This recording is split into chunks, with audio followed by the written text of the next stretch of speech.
일단 이게 시간이냐 날짜냐 이거 저는 사실 그거 이번에 처음 알았는데 뭐 하여튼 많은 국민들이 지금 헌법 공부하고 있습니다. 이게 왜 문제가 있는 건지 그거 한번 좀 그러니까 그래프로 설명을 해주세요. 형사소송법 공부를 좀 해보면 제가 열심히 어제 저거 시간을 들여가지고 그린 그림이에요. 자, 저기서 보면은 현행 법리가 있고 그게 이제 기존의 검찰과 법원이 해왔던 방식이고 법원의 뉴 법리라고 나온 부분이 이제 어제 지기현 부장판사가 든 새로운 논리인데요.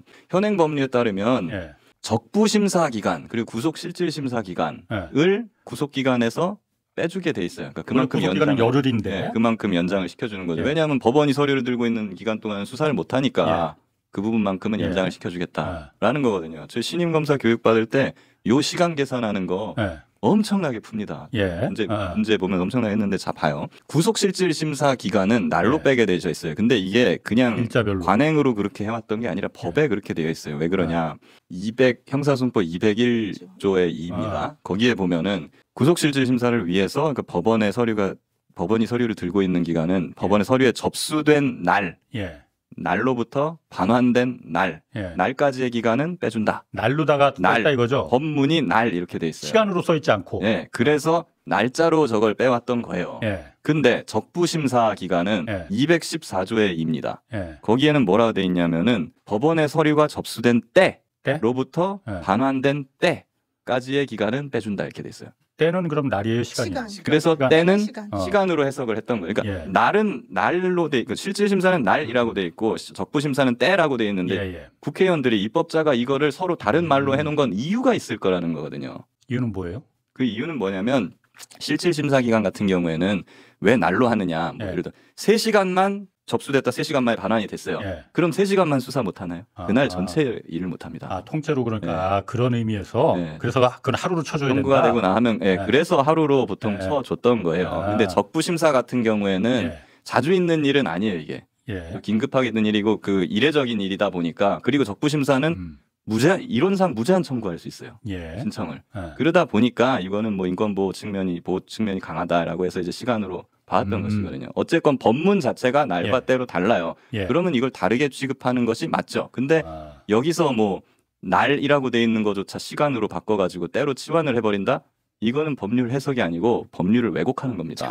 법률 창조. 법을 창조한 거예요. 이거. 잠깐만요. 이게 구속적부심이 있고 체포적부심이 있었잖아요. 체포적부심은 그렇게 흔하진 않은 건데 체포적부심도 그러면 시간으로다가 합니까? 그렇게 되어 있고 법에는 214조의 2에 다 나와 있는데 체포적부심하고 구속적부심을 법은 구분하고 있지 않습니다. 그런데 이번에 법원에서는 재판부에서는 구속적부심은 몰라도 체포적부심은 이거는 구속기관에서 빼면 안 된다. 그거를 이제 설명을 드릴 건데요. 뭐라고 돼 있냐면 이렇게 돼 있어요.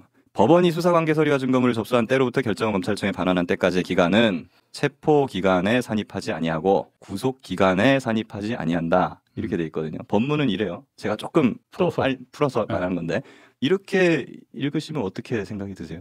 나 빨라서 잘 못 알아들었어요. 지금. 법원이 서류를 들고 있었던 기간은 체포 기간에 산입하지 아니하고 구속 기간 산정할 때는 구속 기간에 산입하지 아니한다. 이렇게 되어 있거든요. 좀 풀어봐 주세요. 그게 그럼 어떤 의미예요? 그 얘기는 뭐냐면 체포적부심, 구속적부심 이런 걸 나눠서 이렇게 기재해 놓지 않았어요. 그러니까 적부심사를 위해서 법원이 들고 있었던 다 같은 적부심이라 그 기간은 체포기간에 산입하지 않고 구속기간에 산입하지 않는다. 법문이 이렇게 돼 있거든요. 그 얘기는 뭐냐면 체포적부심이든 구속적부심이든 어쨌든 법원이 서류 들고 있었던 그 기간만큼은 빼줘야 된다. 체포기간에서 빼줘야 되고 구속기간에서 빼줘야 된다. 그게 그럼 형사소송법에 그렇게 적혀 있어요? 형사소송법에 이렇게 적혀 있어요. 노 변호사는 그렇게 적혀 있어요? 네, 그러니까 무슨 얘기냐면 법원이 가지고 있는 동안에는 검사들이 어떻게 할 수 없고 법원이 그거를 하루를 갖고 있든 이틀을 갖고 있든 3일을 갖고 있든 검사들이 어떻게 통제할 수가 없잖아요. 그럼 형사소송법에 그렇게 적혀 있는데 재판부는 그걸 갖다가 지금 같이 그것도 넣어줘야 된다 이렇게 했잖아요. 구속기간에. 이 말을 재판부가 어떻게 해석을 한 거냐면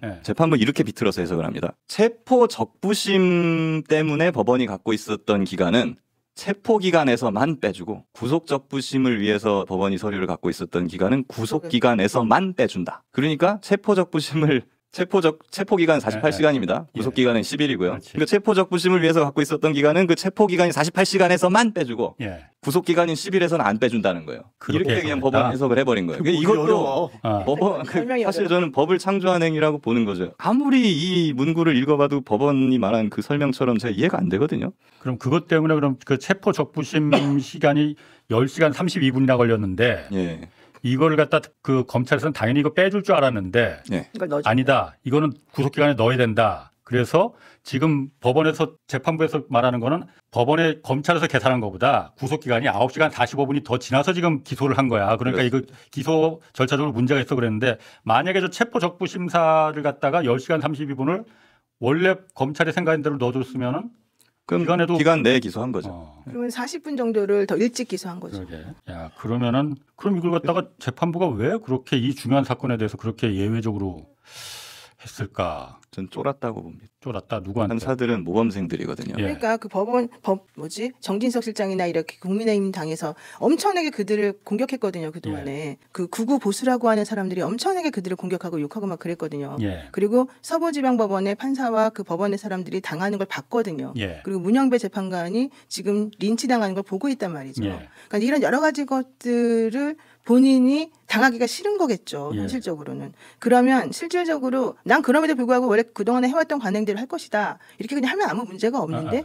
그렇게 되면 저 사람들이 또 나를 공격하고 나를 화가라고 하던 이제 드디어 중국 사람이라고 나의 국적까지 바꿔줄 것이다. 이제 이런 생각을 할 수밖에 없는 게 아닌가 이제 이런 걱정을 했다는 거죠. 그 짧게 말씀드리면 그 법원 지기현 부장판사조차도 제 생각인데 예. 이거는 저기 서울시립대 차성환 교수님이 저희 글에 쓴 거예요. 예. 법원도 즉시 항고 하겠지 이렇게 생각하면서 구속 취소를 했을 거라는 겁니다. 그러니까 저도 그거는 읽었어요. 네. 그렇게 하니까 즉시 항고해서 상급심 대법원에서 이거 정리를 해주면 예. 나는 정리한 대로 1심 재판을 앞으로 하면 된다.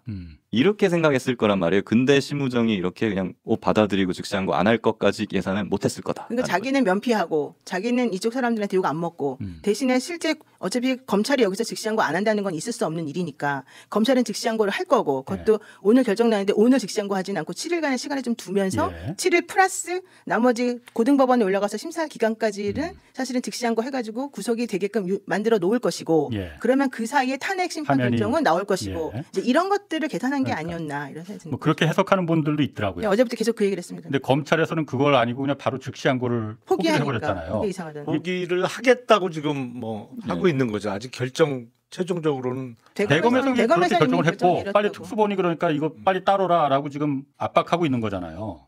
근데 특수본이 지금 버티고 있는 상황인 것 같기도 하고. 특수본이 그냥 즉시항고를 할 수는 없어요. 할 그냥 할 수도 수 있지 있어요. 않아요? 저는 이제 아니 그게 그냥 내버리면 사실은 되잖아. 법원에 접수해버리면 어떻게 할 상관이 방법은 없죠. 없어요. 그러면은 약간 이제 예전에 이문정 검사님 사건처럼 되는 거죠. 근데 그 무죄 아니잖아. 그러니까 이제 징계는 받겠지만. 상부의 지시를 어기고 그냥 검사가 독자적으로 판단해서 법원에 소송 행위를 해버리면 그 유효하다는 게 유효하죠. 예.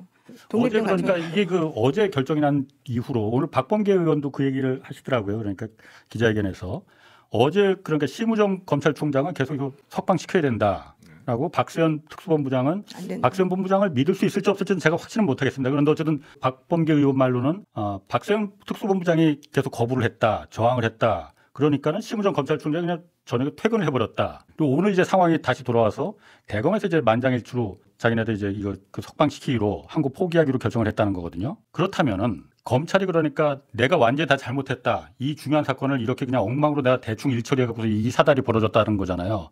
그러면은 포기할 거면은 심우정 검찰총장부터 시작해서 대검 수뇌부들은 일괄 다 사의를 사표내야 되는 거 아니에요? 당연히 그렇게 해야죠. 책임을 져야죠.